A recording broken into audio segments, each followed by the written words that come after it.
t'as fait de One Man Show, Joanne? T'en as parlé à Inès ou pas? Alors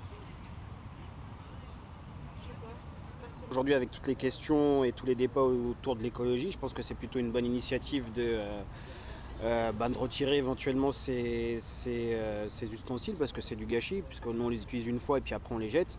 Donc après, comment c'est traité, je ne sais pas, mais j'imagine qu'il y a peut-être des solutions qui sont plus opportunes que ça.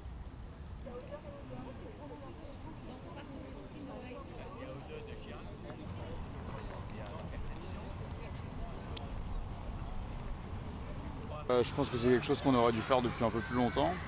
On est sur la bonne voie. Et ensuite, je pense pas que ça ait une grosse répercussion pour nous, puisque c'est plutôt au commerce de s'adapter vis-à-vis de ces réformes, dans le sens où s'ils s'adaptent pas et que je souhaite manger au parc, je vais pas aller acheter ma nourriture et mon repas chez eux. J'irai chez le concurrent qui lui va faire un effort justement pour nous permettre de déjeuner au parc avec des couverts biodégradables.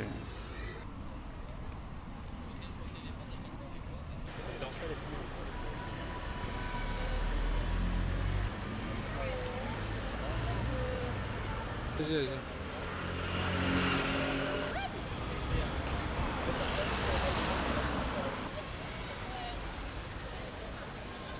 Et on sait qu'on est en retard et on sait que c'est une obligation. C'est-à-dire que ce plastique, ces microplastiques, ça détruit notre santé et ça détruit les océans.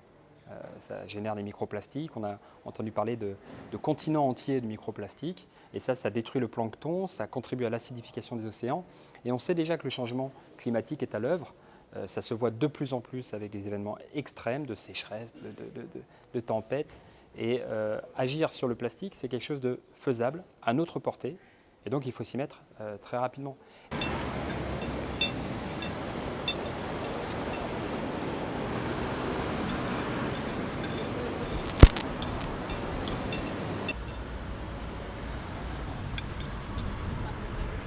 Oui, alors moi toute seule, je pense pas que je vais faire la différence, mais si tout le monde le fait, ça peut faire la différence.